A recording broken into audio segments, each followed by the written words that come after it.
and a representative of the House. And why don't we start to the man who's in my sight, standing next to Senator Irons, who's been a big supporter, and I want to thank him. I want to also thank Senator Paul Kelly for the work that he's done. He was very steady, very stable, very supportive, and very caring in so many ways, not just for this project for the city of Providence, but in so many others. So let's have a big Providence welcome for Senator Paul Kelly.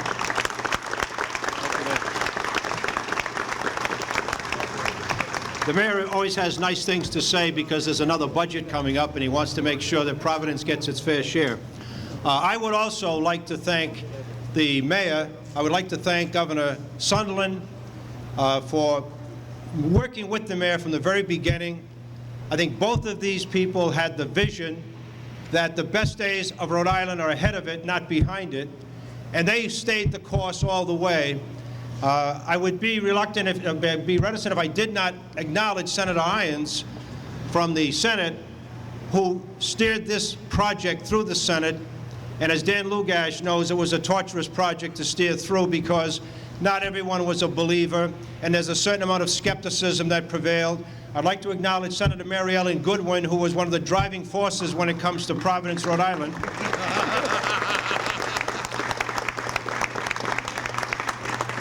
Because Mary Ellen Goodwin is the type of person, when she leads that delegation, says, this is not only good for Providence, this is good for the state of Rhode Island. I'd like to acknowledge also Senator Roney from Providence, and Senators Graziano and Palazzo and Walton and Ruggiero and Senator Perry and Caprio, and last but by no means least, one of Providence's finest, Senator Bob Kells. This is a happy day for Providence, and this is a happy day for the state, and it's wonderful to have the type of leaders who have brought this to fruition. I said to Dan Lugash earlier, are all the projects that you do, Dan, this easy? And Dan said, no, this is about the easiest project I've ever had that I can recall. But I hope I never have another one like it. Again, congratulations to everyone. Congratulations to the administration, to Governor Almond for having the foresight to know that this was good for the state, this is good for the state, and I think this is going to be the crowning jewel in Providence and for the state of Rhode Island. Thanks very much. Thank you.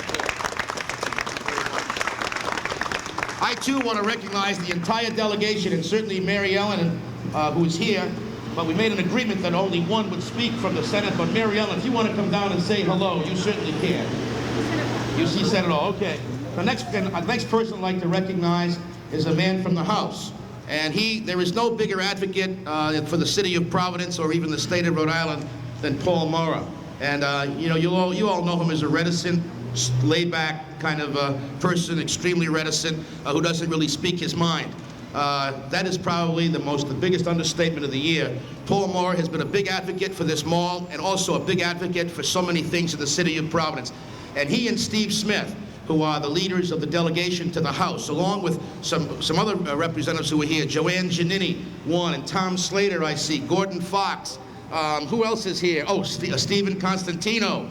So many of them here. Anybody that I miss? Stephen Smith. Stephen Smith, I said first. You've got to pay attention. But Paul Mora and Steve Smith do handle the delegation for us, and they do a remarkable job telling the Providence story. So at this time, I'd like to give an opportunity to Representative Paul Mora to come up and say a few words. Thank you, Mayor. First, I'll be very brief. I'd like to commend everyone that's here, the people that started working on this a long time ago, former Mayor Paolino, former Governor Sunderland, for their vision. I'd really like to single out a couple of individuals that are not here. They just do a lot of work up in that State House. They're not much for press conferences and glory, but when this thing was dead in the House Finance Committee, and believe me, this thing was dead. We did not have the votes to get this out of the House Finance Committee. But my leaders, Representative Carullo and Representative Howard, Speaker of the House, along with the Senate leadership, worked with the governor's office and Dan Lugash in renegotiating the deal to get the votes in not only in the House Finance Committee, but a 2/3 vote on the House floor, which was extremely important. And I'd like to single them out, and also the chairman of the Finance Committee, Antonio Pires, who has been extremely good to the city of Providence. Though they may not be here, I know their hearts are here, and they deserve a big round of applause, because they truly made this happen. I too would like to, as Senator Kelly did, I'd like to single out our delegation. Representative Smith and myself are very fortunate to chair a delegation that is so coordinated, put all differences aside, work as a team for the best of the city. The mayor singled out the individuals here. I'd like to commend them and thank them for their support. And we look forward to the next session and working to continue the revitalization of this great city. Thank you all.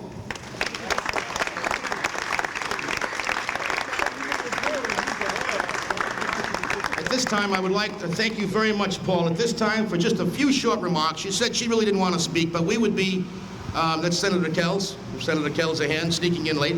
We would like to ask the president of our city council, who is extremely interested in this project for the jobs and also for the retail that it brings. She represents the 5th Ward of the city of Providence, which is a wonderful place, and she and her late husband have worked to make it a wonderful place. She has a great tradition of leadership in her family, and at this time I'd like to present to you the president of our city council, Evelyn Fognoli.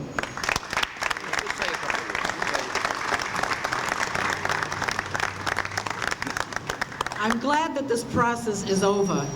We at the City Council watched every step. What's good for Providence is good for the state, and that's what we're all about. And I hope that my constituents will be the best shoppers this mall has ever enjoyed.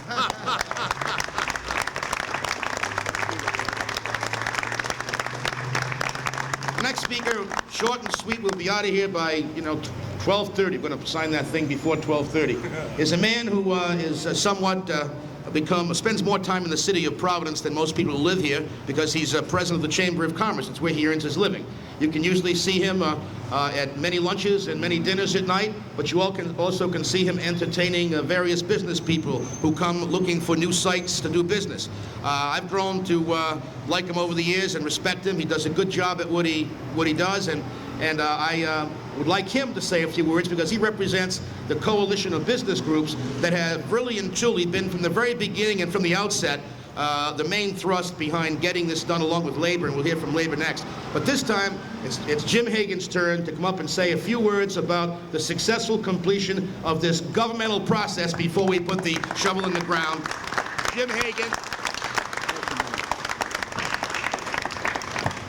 Thank you very much, Mayor. You know, I've been standing over here next to the mayor's advance man, and the mayor's advance man keeps beckoning the fat lady to the front to stand next to the mayor, and I must admit, the mayor looks terrific standing next to the fat lady.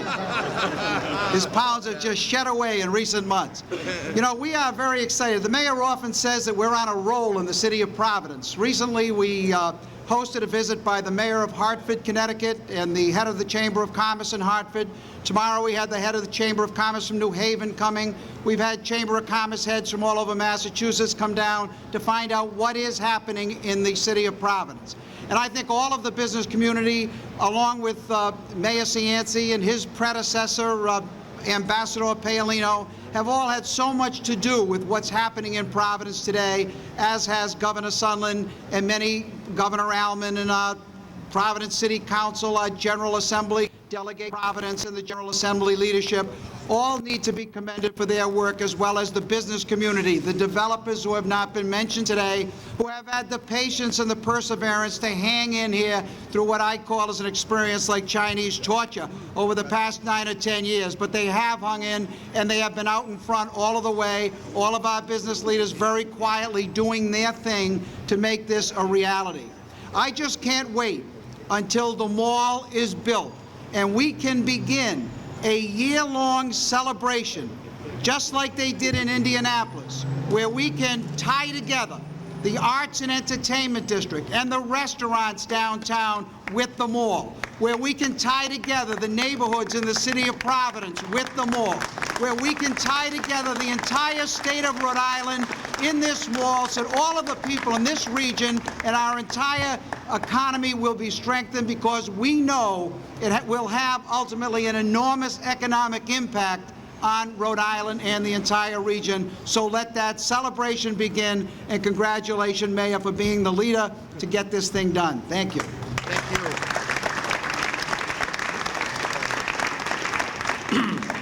This mall will bring with it 3,000 construction jobs and 2,500 permanent jobs. And the mall agreement says that those jobs have to go to people from Rhode Island whenever possible, and companies in Rhode Island whenever possible. And the big winner for that really, in many respects, of the building trades. And at this time, I asked Ronnie Coyer if he wanted to say a few words. He said, no, this is the Building Trades Day. And so let's have Jack Cronin, head of the building trades, who are going to reap great jobs from this project, to say a few words. Thank you, Mayor. It seems like just yesterday this all started.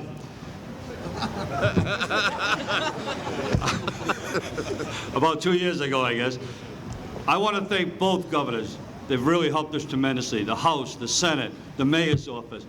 All I can say for everybody is, boy, we definitely need the jobs. With the unemployment we have in this state, this is a great thing to happen to us. Thank you very much.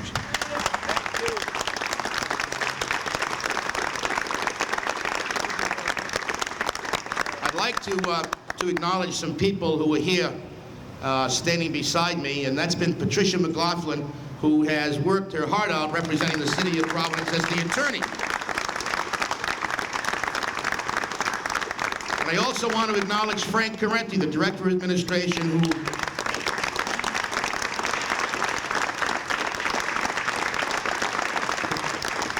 always standing in the back, so no one can see him. But he's a very strong advocate of the mall, and also brought sense where there was no sense, and brought reasonableness to the mayor's office when we had to do this. I want you to know that this is the third ordinance that we've passed, and I think, and I know, because there's no more juice left, this is the final one. And hopefully this mall will begin as soon as possible. And the man who has stuck to it, stuck to his guns when this project began some 9 years ago, and that's really how long it's been, has been a man of determination. We've argued, we've fought, sometimes we didn't speak to each other, but I think we have a mutual respect for one another, and we are speaking a lot. What'd you say, speak for yourself, Dan? No. And it took this mall to bring two people together who have always disagreed. No, not really. Let me just say that Dan Lugosh has been a man of principle in this whole thing. He's taken a lot of bad raps from the newspaper, from citizens groups, but I can tell you that this particular project is one that he has had determination for from the very beginning. He's traveled the country, he has scoured for tenants, he has fought and been in an adversary relationship with government agencies. He stuck to his guns, and I think that we all owe him a tremendous round of applause as he comes up to give us the starting date of the new mall, because it's now his turn to come here and tell us what his plans are for a starting date, and also for the future success of this great mall. This mall will work with the city. He's promised us that. This mall will have a transportation system that will work with the rest of the down city. It will have a movie cinema in the down city. It will pay for half the advertising costs for the down city advertising, and it will be a wonderful symbiotic relationship that this down city, with our arts district and our new skating rink and our new riverboat, will make this one of the most exciting cities in the world. Believe me, because we are going to be on a roll when this mall begins. And if Dan Lugosh didn't have the stick-to-itness and the determination, we wouldn't be here today anticipating 3,000 jobs. So let's give a nice welcome to Dan Lugosh, the developer of Providence Place.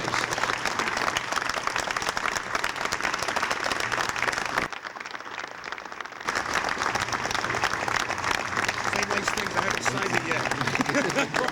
Thank you. You know, today, more than talking about what's going to happen in the future, it's worth spending just a minute talking about what's happened in the past, and to thank the people that have worked tirelessly to make this happen. It starts with the mayor.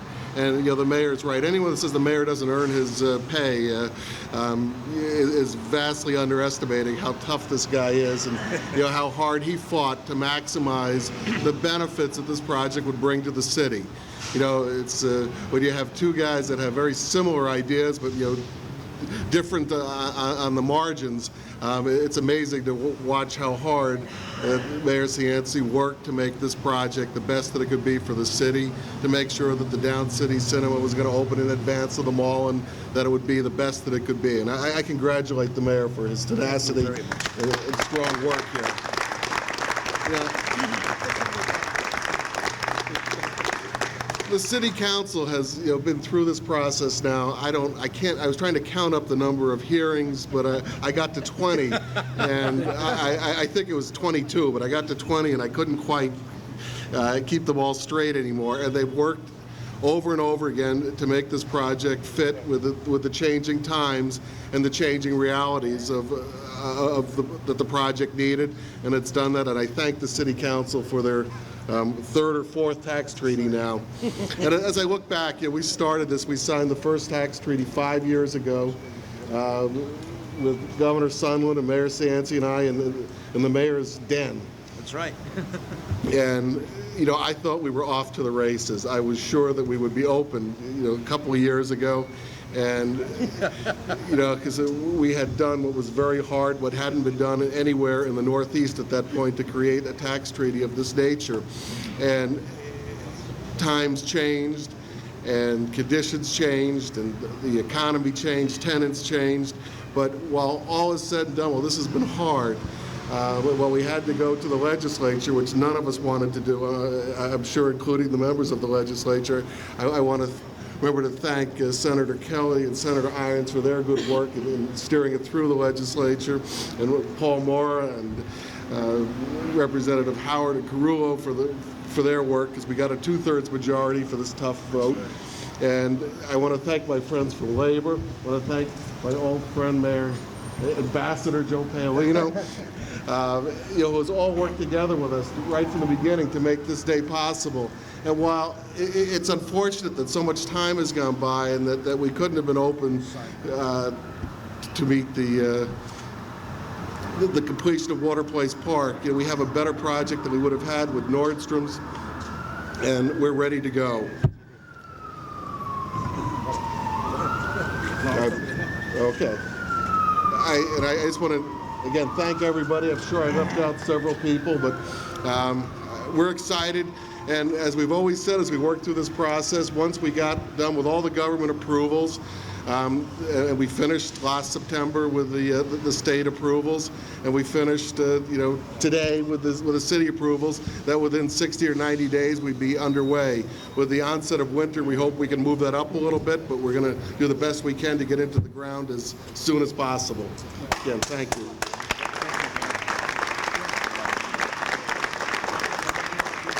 Thank you very much. I think it's only appropriate. I have to sign this in 3 places, and it needs some witnesses. And I think it's only appropriate that 2 gentlemen who worked from the very beginning on this project be the witnesses. And that those 2 people are none other than Mayor Paolino and Governor Sunland to be the witnesses on the documents. I think that's appropriate. And then after I sign, we'll have them say a couple of words, but they want to get this done for TV live, I guess, so we'll do it. Now I'll put my hand, this is the 3rd time I've done it. I hope it works this time. I got a couple of pens out of this deal, man. Thanks a lot. I spent some pens.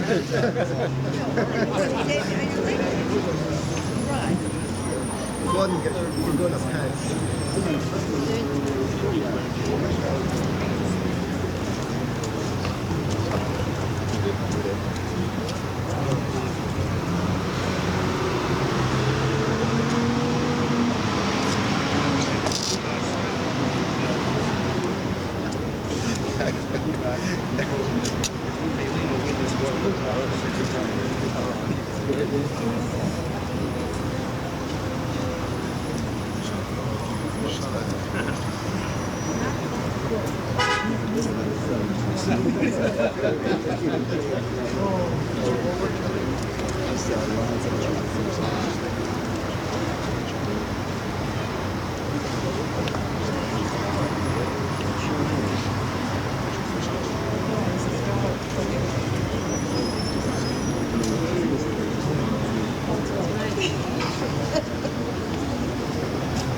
Was I right or wrong?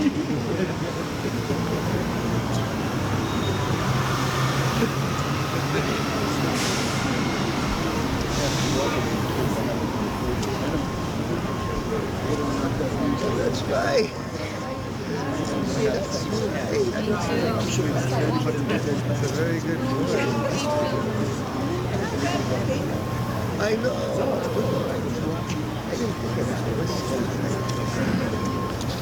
Is that it? What's going on?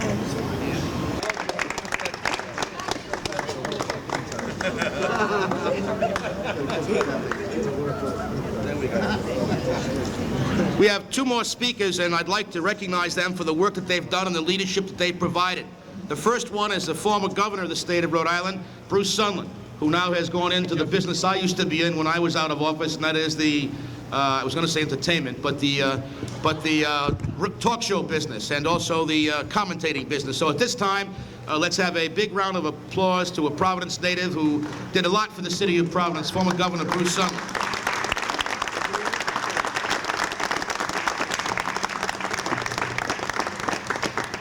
I add my compliments to those that have already been given to everybody. But to be brief, let me tell you about the funniest incident that happened along the way. Dan Lugash's firm flew Buddy Cianci and me out to Seattle in order to try and get the Nordstrom family to commit the Nordstrom store to Providence Place. We arrived in Seattle at about midnight Seattle time. That's 3 o'clock in the morning, Providence time. We were tired. We walked into the lobby of the hotel. There was nobody there except the clerk behind the counter. He looked up, he took one look at us, and he said, "Governor Sunland, how nice to see you in Seattle. Mayor Cianci, it's great." I turned to Cianci and said, "My God, I didn't know we were that famous." Cianci said, "Smarten up. The kid went to Johnson and Wales."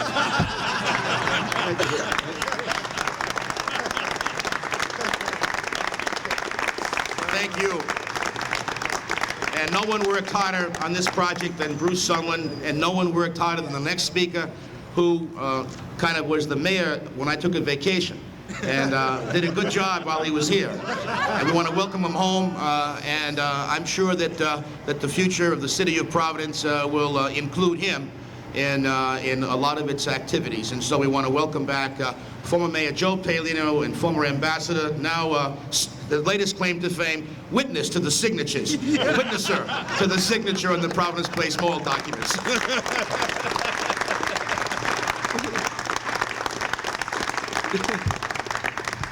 Vision, determination, leadership, all the people that are up here today, members of the City Council, the state legislature, the trade unions, the governor's office, this mayor, and all the staff involved are making today happen.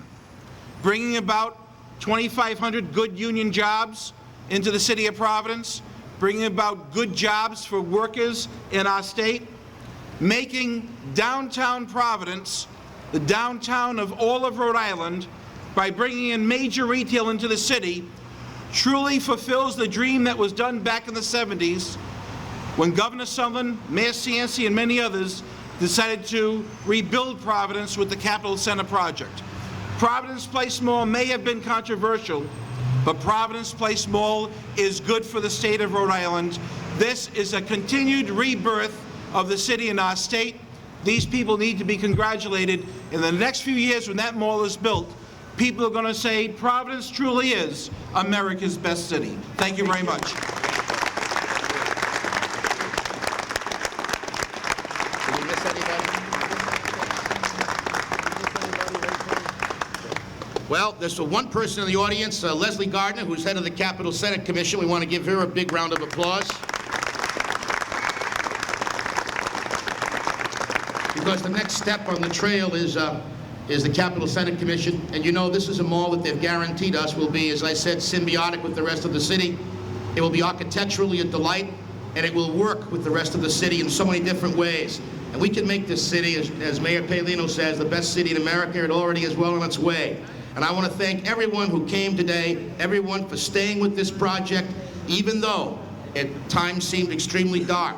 And by the way, this time last year, only 41% of the people in the city of Providence wanted this mall built, and 46% didn't want it built. As of today, about 60% want it built, almost, and something like 33 don't want it built. And I know there had to be compromises, and I know there had to be some people who were a little dissatisfied, some who were very satisfied. The fact is, we have to work together, and you can't satisfy all the people all the time. But we'll do our best to have this mall have the most positive influence on our down city that any other project has ever had. Thank you all very much for coming, and let's go and build the Providence Place Mall right away. Thank you. Where's the